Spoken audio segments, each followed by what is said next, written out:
Hi అండి. నేను మీ ప్రియాని. ఈరోజు నేను మీకు కాకరకాయతో పకోడీ చేసి చూపిస్తాను. కాకరకాయ పకోడీ మీరెప్పుడన్నా తిన్నారా? రకరకాల వెజిటబుల్స్‌తో మనం పకోడీ చేసుకుంటాం. కానీ కాకరకాయతో నువ్వులు యాడ్ చేసి, ఇలా కరివేపాకు యాడ్ చేసి చేయటం వల్ల దీని టేస్ట్ చాలా బావుంటుంది. ఇలా లేతగా ఉన్న కాకరకాయలు తీసుకొని బాగా క్లీన్ చేసి ఇలా చక్కగా కట్ చేసుకోవాలి. తర్వాత మీరు తినే దాన్ని బట్టి సాల్ట్, కారం, కొన్ని నువ్వులు, జీలకర్ర, దంచిన వెల్లుల్లి రెబ్బలు యాడ్ చేసుకొని కొన్ని పొడులు కూడా యాడ్ చేసి దీన్ని బాగా కలిపి పక్కనుంచుకోవాలి. తర్వాత స్టవ్ పైన ఇలా ఒక ప్యాన్ పెట్టి డీప్ ఫ్రైకి సరిపడా ఆయిల్ యాడ్ చేసుకొని ఆయిల్ హీట్ అయిన తర్వాత ఇలా కాస్త ముదరుగున్న 2 గుప్పెళ్ళు కరివేపాకు యాడ్ చేసుకొని కాస్త క్రిస్పీగా వేయించుకోవాలి.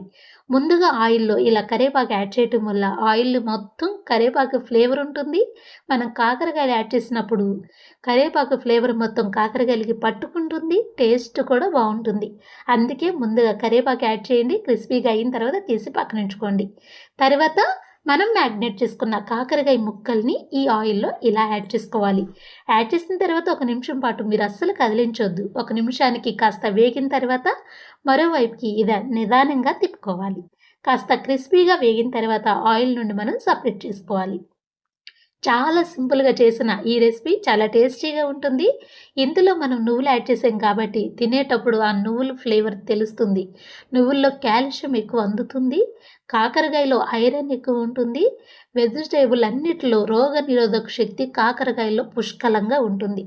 కనీసం సంవత్సరానికి ఒక్కసారైనా ఈ కాకరకాయని ఖచ్చితంగా తినాలి అని మన పెద్దవాళ్ళు చెప్తూ ఉంటారు. కాకరకాయతో ఇలా చేసి పెట్టుకోండి మీరు. చక్కగా నిమిషాల్లోనే ఈ పకోడీని తినేస్తారు. అంతే కాదండి, ఇది మీరు స్టోర్ చేసుకున్నా కూడా 2 డేస్ అయినా కూడా పాడవకుండా ఉంటుంది. ఇలా చేసుకున్నారు అంటే రసంలోకి, పప్పులోకి సైడ్ డిష్ కింద ఇది పక్కన పెట్టుకొని చక్కగా తినేసేయొచ్చు. సూపర్ కాంబినేషన్ కావాలి అంటే పెరుగు చారు చేసుకుంటాం కదా! పెరుగు చారులో ఇది సూపర్ కాంబినేషన్ ఉంటుంది. మీకు ఇష్టమైతే తప్పకుండా ట్రై చేయండి. ఫుల్ వీడియో కావాలి, వివరంగా కావాలి అంటే ఈ షార్ట్ వీడియో కింద ఫుల్ వీడియో లింక్ ఉంది. మీరు టేస్టీగా, క్రిస్పీగా ప్రిపేర్ చేసుకోవాలి అంటే వీడియో మొత్తం చూసి ప్రిపేర్ చేసుకోండి. చాలా చక్కగా ప్రిపేర్ చేస్తారు. కాకరకాయ మీలో ఎంతమందికి ఇష్టమో కామెంట్ సెక్షన్‌లో కామెంట్ చేయండి. మన వీడియోకి లైక్ చేయండి. Thank you.